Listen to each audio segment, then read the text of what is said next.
अस्सलाम वालेकुम जी, मैं हूं अदील रजा। आप देख रहे हैं मेरा यूट्यूब चैनल। सबसे पहले तो सब्सक्राइब ज़रूर कीजिएगा और अपने फीडबैक से ज़रूर आगाह कीजिएगा मुझे। साथ साथ जिन लोगों के पास सुपर थैंक्स या मेंबरशिप चैनल की लेने का ऑप्शन आए तो वो ज़रूर इस्तेमाल कीजिएगा जनाब। मेरे इंडिपेंडेंट जर्नलिज्म को सपोर्ट कीजिएगा। अच्छा, कल क्या हुआ कुछ समझ नहीं आया मुझे। कहानी कोई है लेकिन कुछ समझ नहीं आ रही। मैं डॉट्स आपके सामने कनेक्ट करूंगा। दूसरी तरफ मोहम्मद मालिक साहब ने खबर दे दी है एक डील की। अब वो क्या कहानी है वो उस पर भी बात करेंगे। साथ मैं सिर्फ डॉट्स कनेक्टिंग आज करूंगा, आपको समझ आ जानी चाहिए कि क्या हो रहा है। साथ साथ कुछ हालात हाजरा पे तबसरा करेंगे और इस इनकारी हुकूमत, नाजायज़ हुकूमत के पास एक सुनहरी मौका था, वो कैसे ज़ाया कर रहे हैं उस पर भी बात करते हैं जनाबे वाला। सबसे पहले तो जनाब कल क्या हुआ। कल हुकूमत ने एकदम से आके कंफर्म किया कि जी इमरान खान का हमने ट्रीटमेंट हुआ है, पिम्स से हुआ है उसका ट्रीटमेंट, जो खबर पहले ही दे दी गई थी। असदुल्ला खान साहब ने कहा कि जनाब एक बंदा पर्ची पे उसने खबर दे दी और कहा घर जाके खोलिएगा, तो उसमें से खबर निकल आई। नॉर्मली ऐसे होता नहीं है, ठीक है। ये हमें एक्सेप्ट करने की ज़रूरत है कि असदुल्ला खान की बड़ी खबर थी, स्कूप था उनका, इस पर अप्रिशिएट करना चाहिए। साथ ये भी हमें मान लेनी चाहिए बात कि ये खबर दी गई है और कुछ लोग चाहते थे कि ये खबर पब्लिक हो। इलीगैलिटी हुकूमत ने क्या की है, मंडेला रूल्स को उन्होंने फॉलो नहीं किया, यूएन कन्वेंशन को फॉलो नहीं किया, जेल मैनुअल को फॉलो नहीं किया। रात के टाइम जेल से कोई बंदा निकल नहीं सकता, जेल मैनुअल की खिलाफ वर्जी है। आपने ट्रीटमेंट करवाना है, किसी का प्रोसीजर करवाना है, सेंसिटिव प्रोसीजर है, फैमिली को बताए बगैर हो नहीं सकता, खिलाफ वर्जी। ये सारी खिलाफ वर्जियां की गई, लेकिन साथ साथ ये खबर भी चलाई गई।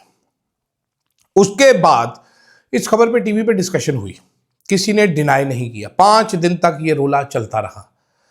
मंडे को ये खबर ब्रेक हो गई थी, सैटरडे को प्रोसीजर हुआ था, यानी कि 4 दिन तो हुकूमत ने इसको ड्रैग किया, चुप करके बैठे रही। अता तारड़ साहब अपने साथी वुज़रा को ये बताते रहे कि ऐसा कुछ नहीं है। वो टीवी पर जाकर ये बोंगियां मारते रहे कि ऐसा कुछ नहीं है, और आप बाद में तारड़ ने खुद ही ये कहा कि जी ऐसा ही है। ये सारी कंफ्यूजन आपको समझ आएगी। उसके बाद हम कुछ चीज़ें देखते हैं। नॉर्मली ऐसा होता है कि कोई चीज़ करनी होती है आजकल टीवी के ऊपर, तो मैसेज आ जाता है ये नहीं करना, ये करना है, फ्रॉम यू नो हु। तो जनाबे वाला तीरा की डिस्कशन शुरू हुई टेलीविजन चैनल्स पर। यह डिस्कशन शुरू कब हुई, उससे पहले तीरा इग्नोर था। ये डिस्कशन शुरू हुई जब वजारत इत्तलात ने एक नोटिफिकेशन जारी किया। उसके बाद एक डिबेट शुरू हुई टीवी पर। तहरीक इंसाफ के बहुत सारे लोगों ने बहुत सख्त बातें आके की, लेकिन वो डिबेट चलती रही टीवी पर। एक बोंगी तरीन प्रेस कॉन्फ्रेंस की गई, ख्वाजा आसिफ और अता तारड़ की तरफ से डिबेट चलती रही टीवी पर। परसों रात को गटर में डूबकर लाहौर में एक बच्ची और उसकी वालिदा जाँ बहक हो गए। नॉर्मली पंजाब हुकूमत को कोई फूल से मारे तो फ़ोन आ जाता है कि कोई पत्थर से ना मारे मेरे दीवाने को, लेकिन कल डिबेट चलती रही, डिस्कशन होती रही, डिस्कशन हुई। लोगों ने पर खच्चे उड़ा कर रख दिए मरीम नवाज़ की हुकूमत के। मरीम नवाज़ ने अपने चाचे वाला काम किया, आके रिस्पॉन्सिबिलिटी दूसरे पे डाल के चलती बनी। 4 तिरंगियाँ मारी, 4 जो हैं जनाब इन्होंने डेंगे मारी और 4 इन्होंने डांटे सुनाई लोगों को। यहाँ से कुछ महसूस हुआ कि कुछ तो हो रहा है जो समझ नहीं आ रहा। उसके बाद तहरीक इंसाफ के लोग वहाँ पर पहुँचे, सुहेल अफरीदी साहब पहुँचे। फिर सुहेल अफरीदी साहब जो हैं वहाँ पर धरना देकर बैठ गए। फिर डॉक्टर्स को तलब किया गया कि आप आ जाए, इमरान खान से मुलाकात होगी। फिर खबर ये फैली कि मुलाकात होगी, फिर मुलाकात नहीं हुई। फिर पता ये चला कि प्लान है स्ट्रीट मूवमेंट का। फिर पता चला प्लान पूरी रात बैठने का है। फिर 2 बजे सुहेल अफरीदी साहब अचानक ही उठते हैं और चले जाते हैं वापस। सो ये समझ नहीं आई कि तहरीक इंसाफ को स्पेस दिया जा रहा है या हुकूमत बोंगियां मार रही है। फिर उसके बाद मोहम्मद मालिक साहब एक खबर लेकर आते हैं, और ये खबर जानी पहचानी है कि जनाब 1 साल पहले इलेक्शन करवा देंगे, आप हुकूमत को ना करें, पार्टी रिकॉग्नाइज करें, इमरान खान 1.5 साल के अंदर इमरान खान को छोड़ देंगे, इस पर बात तय कर लें। प्रॉब्लम ये है कि ये जो डील है ये पहले भी दी जा रही थी। इस डील को रात के टाइम डिनाई करने आए जी, पहले अता तारड़ साहब पहुँचे। फिर उसके बाद दूसरे वो कौन है, एक और फॉर्म 47 के वजीर हैं, वो पहुंच गए। फिर तीसरे पहुंच गए, फिर चौथे पहुंच गए। बीच में से खबर ये निकली, एक सहाफ़ी सनाउल्लाह साहब ने कहा कि मोहम्मद मालिक और ख्वाजा आसिफ साहब कल तकरीबन 1.5 से 2 घंटे इकट्ठे थे किसी जगह पे, और आंखों से देखा हाल उन्होंने बताया, यानी कि उन्होंने सोर्स भी बताया कि ख्वाजा आसिफ है कि ये ऑफ़र है, और मोहम्मद मालिक साहब ने ये फ्लोट कर दी खबर, जिसके बाद डिनाइल आ गया। हमने अपने ज़राए से पूछा, अपने थिंक टैंक से पूछा कि जनाब ये क्या समझ आती है, तो उन्होंने कहा देखें जनाब हुजूर वाला, चक्कर ये है कि जंग जो है आपके धाने पर आके खड़ी है ईरान में। अमेरिका ने आज हमला करना है, कल करना है, परसों करना है, हमला तो करना है। ईरान पे हमला करेगा, ईरान का रजीम चेंज हुआ, इम्पैक्ट पाकिस्तान पर आना है। ईरान पर हमला करेगा, ऑयल प्राइसेस ऊपर जाएंगे, इम्पैक्ट पाकिस्तान पर आना है। ईरान पर हमला किया, ईरान ने आपसे मदद मांग ली, इम्पैक्ट पाकिस्तान पर आना है। अंदाजा करें अगर अमेरिका ने अड्डे मांग लिए, इम्पैक्ट पाकिस्तान पर आना है। पाकिस्तान का सबसे बड़ा मसला क्या है? मैंने कहा जी क्या है? कहते हैं अदब इस्तेहकाम। कहता है या तो गाड़ी में पेट्रोल होता, हमारी गाड़ी हमारी चल रही होती, कोई चौथे गियर में ना सही दूसरे गियर में चल रही होती, तो कभी भी इमरान खान को ऐसी कोई ऑफर करने की ज़रूरत नहीं थी लॉजिकली। लेकिन जो गाड़ी पहला गियर ही नहीं उठा रही, ठीक है, तो फिर तो ये जान छुड़ाना ज़रूरी है ना। इस टाइम पे सबसे बड़ा मसला क्या है? अदम इस्तेहकाम। अदम इस्तेहकाम कैसे ठीक हो जाए? इमरान खान को जेल से बाहर निकालेंगे आप। अब हुकूमत लाख कहती रही इमरान खान लंबा अरसा जेल में रहेंगे, वो 200 साल जेल में रहेंगे, ऐसे करेंगे ऐसे करेंगे। इस टाइम इमरान खान वो जाइंट है जो इस हुकूमत के बस का नहीं है। यह हुकूमत ई करे या पी करे, इसमें इतनी औकात ही नहीं है। वरना कैसे होता है कि पूरे अस्पताल की लाइटें बंद कर दो, काले शीशों वाली गाड़ी, ईडी का रूट लगाओ, वीवीआईपीज आए, एजेंसी के लोग आए, कॉर्डन ऑफ कर दें एरिया, फिर ट्रीटमेंट हो। आम कैदी है यार, क्या हो गया? उसकी तो बंदे खत्म हो चुके हैं, उसके पीछे तो कोई है ही नहीं, उसकी तो जाली पॉपुलैरिटी है, सिर्फ सोशल मीडिया की पॉपुलैरिटी है, लेके आए उसको।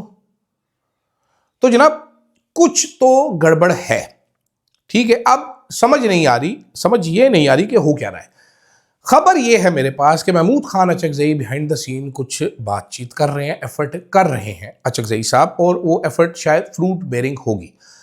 हुकूमत के पास एक गोल्डन अपॉर्चुनिटी आई, इस बेवकूफ़ नाजायज़ डम गवर्नमेंट, इसके पास डफर गवर्नमेंट के पास एक गोल्डन अपॉर्चुनिटी। इमरान खान का प्रोसीजर होना था। इमरान खान वो आदमी है जिसने नवाज शरीफ के पास बेशतर डॉक्टर्स भेजे। नवाज शरीफ का जो डॉक्टर अदनान है वो प्रैक्टिकली जेल में रहता था पूरा दिन नवाज शरीफ के साथ। डॉक्टर फैसल जो इमरान खान का डॉक्टर है उसको भेजा। मेडिकल बोर्ड बनाए गए, ठीक है, पार्टी के लोगों को एक्सेस दी गई। नवाज शरीफ को प्राइवेट हॉस्पिटल में शिफ्ट किया गया, वापस किया गया, पेरोल पे रिहा किया गया, वापस किया गया। हत्ता के पाकिस्तान की तारीख में सजा याफ्ता मुजरिम को पहली बार मुल्क से बाहर भेजा गया। ये इमरान खान ने किया। ज़र्फ वाले होते नून लीग वाले, कम से कम इस जंजाल से निकलने के लिए उनके पास गोल्डन अपॉर्चुनिटी थी। इमरान खान को 1 हफ्ते 2 हफ्ते के लिए शिफ्ट कर देते हॉस्पिटल, बताते, ऐलान करते, शिफ्ट करते। उसके बाद कहते जी पेचीदा मसला ये अभी चल रहा है, इसको हम बनीगाला शिफ्ट कर रहे हैं, बनीगाला को सब जेल डिक्लेयर कर रहे हैं। इमरान खान साहब नहीं चाहते हैं, बेशक ना चाहें, लेकिन ये सेंसिटिव इशू है, आंख का मामला है, हम नहीं रिस्क लेना चाहते, हम इसको शिफ्ट कर रहे हैं बनीगाला में। 3 महीने के है, उधर रहेगा, डील बनाते, जान छुड़ाते अपनी। लेकिन ये इतने नाकबद अंदेश हैं, ये इतने छोटे सिर वाले हैं, दौले शाह के चूहे जो पाकिस्तान पे मुसल्लत हुए हैं सारे के सारे इनको समझ नहीं आई। आप लोग करके देख लीजिए ऐसे भी। वो कल गलत साहब जो हैं वो भी लगे हुए थे, सारे लगे होते। अब औकात देखिए जरा इन सारों के ना कोई खबर का जरिया है, ना कोई खबर है। माजरत के साथ बुरा ना मनाइएगा, गलत साहब भी बहुत बड़े अपने आप को साफी कहते हैं, ना कोई खबर है। यहां से फूक मारी जाती, यहां से इनके, यहां से ये गरीदा मरीदा, ये हाजन शाजन सारे, यहां से फूक मारी जाती, यहां से वही लफ्ज निकलते हैं। प्रैक्टिकली हम लोग देख चुके हैं कि कॉमा फुल स्टॉप चेंज के बगैर ये सहाफ़ी जो है ये व्हाट्सएप से कॉपी पेस्ट करते हैं खबरें क्या जो इनको भेजा जाता है। ये जो 3 डंडे वाला 3 रेड एक्सक्लेमेशन मार्क्स बने होते हैं अक्सर ट्वीटों पे, आप देखिएगा, या फॉरवर्डेड मैसेज पे, जो भी ये आए आप ये समझिएगा ये नामालूम अफराद ने भेजा और ये चैट जीपीटी से बना हुआ है। अगर मेरी बात पे यकीन नहीं, आप खुद इस्तेमाल कर सकते हैं सारे, उसको कॉपी पेस्ट करके चैट जीपीटी में डाल दीजिएगा, आपको सब पता चल जाएगा कि ये कितने पानी में है, कितने बड़े शेर हैं ये सारे के सारे। ये जरूर चेक करके देखिएगा। इतनी इनकी औकात थी, कल इनको समझ नहीं आ रही थी करना क्या। एक मरीम नवाज पे चढ़ा हुआ है, एक चढ़ा हुआ है हुकूमत के ऊपर, मैं तो इसको डिफेंड नहीं कर सकता, मैं तो इसको डिफेंड नहीं कर सकता, हुकूमत ने बोंगी मारी। हुकूमत के पास है इमरान खान। ये वो लोग हैं जो अभी भी सच नहीं बोल सकते।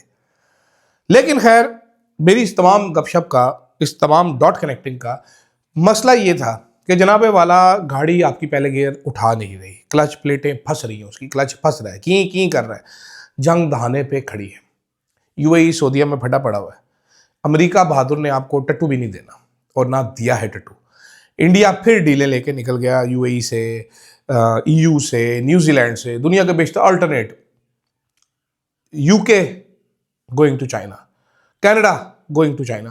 The world is changing. आप जिसको अबू बना के बैठे हैं, बाकी सब उस अबू से दूसरे अबू की तरफ शिफ्ट हो गए। आप पुराने अबू से नए अबू के पास गए, अबू दुदू दो, उधर वो अबू दुदू नहीं दे रहा आपको, जो दूध देने वाला अबू था उसके पास अब दूसरे पहुंच गए। समझ आई आपको इस बात की? नहीं आई। इसके बाद अमेरिका ईरान फड्डा जैसे ही होता है डायरेक्ट इम्पैक्ट हमारे पे आएगा। हमारे जो हालात है पहले, या तो आप लोग बहुत जियो पोलिटिकल थिंकर्स हैं, लेकिन वो मैंने देखा है हमारे इस्टेब्लिशमेंट माजरत के साथ कि पहले ये तालिबान में बहुत बड़े थिंकर्स बन के उसमें बड़े, वहाँ से मार खाई, टीटीपी वाले इशू में फिर बहुत बड़े थिंकर्स बन के वहाँ से चपेड़े खाई, उसके बाद अफगानिस्तान को आज़ाद कराने के लिए बीच में बड़े, वहाँ से भी चपेड़े खाई। ठीक है, तो मेहरबानी करें सर, रहने दें, इतने बड़े थिंकर ना बने, समझें ज़रा मामलात को। गाड़ी चल नहीं रही, गियर लगाएं, गाड़ी को निकालें, और गाड़ी गियर लगाने में आपकी मदद करेगा इमरान खान। तो let's get over with this shit. आपकी हुकूमत करने का ख्वाब है, कुछ चंद साल बाद पूरा कर लीजिएगा। ऐसे ही सबको चपेड़े चपूड़े मार के दोबारा कौन से बोलते हैं ये, तो वो गलत ने सही कहा ना, किधर, लेकिन लोग निकलते नहीं हैं। चपेड़े मारने के लिए बंदे ज़्यादा करें सर, हम वेट नहीं कर सकते लाइन में। तो खैर, मुझे दीजिएगा जनाब इजाज़त, फीडबैक आपने ज़रूर देनी है।